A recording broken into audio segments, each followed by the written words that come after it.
Looking at the CL futures or crude oil futures here for the up and coming week of 9/6, we can see that we've been moving in the downtrend for quite a while, just pushing further and further down and down and down here.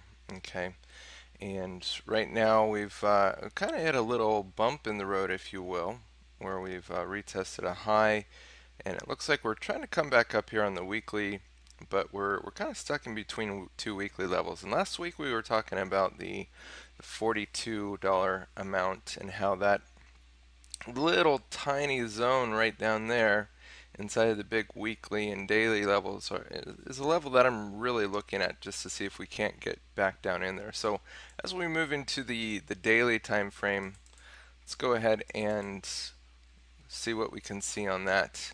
Now this is really interesting. From last week we were looking at price selling off, and boy howdy did it.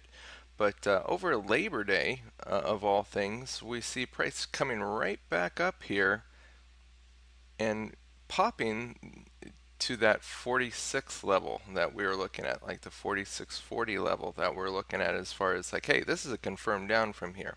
So they popped it right back up there. So everybody that got short during this phase, if you moved your stop to break even plus, guess what? You now got stopped out.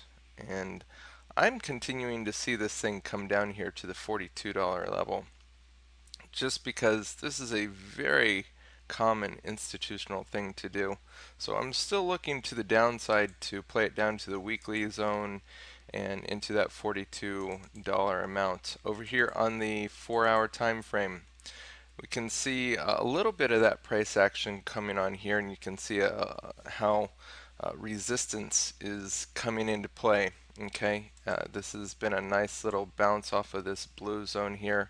The zone was formed as price closed below this point, and lo and behold, it retested that level to the T.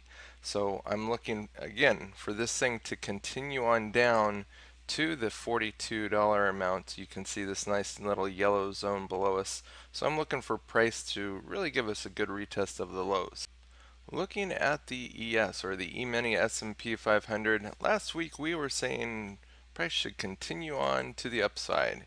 And lo and behold, I believe that's really what we have going on here. So last week you can see that we put in a red bar here. But all in all, I think we're still going up there. We're watching the 2200 level, so I'll continue to see what happens there.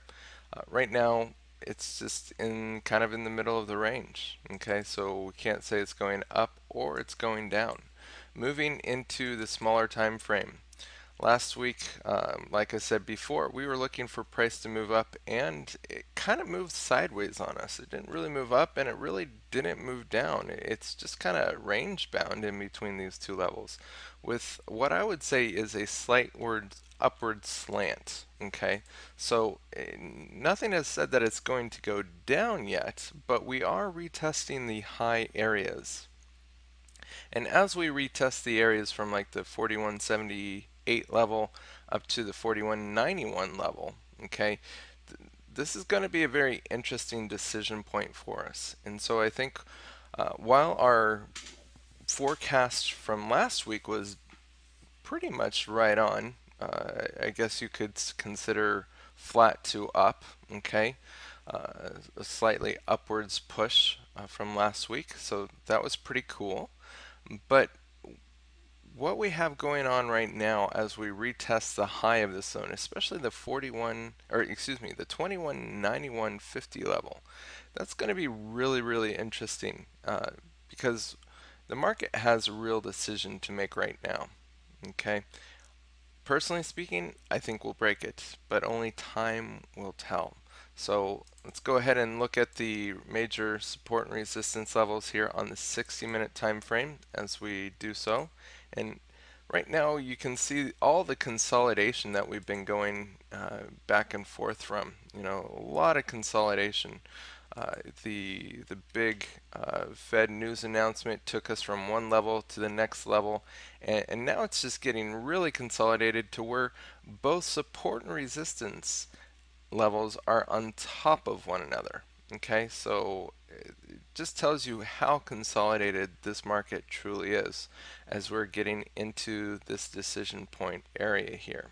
So again, we're going to be looking at this is a range market this week. Okay, but we are retesting the highs, so we got a major decision to make as far as the ES. But it is pretty cool that we are still up here at the highs and looking to push higher overall.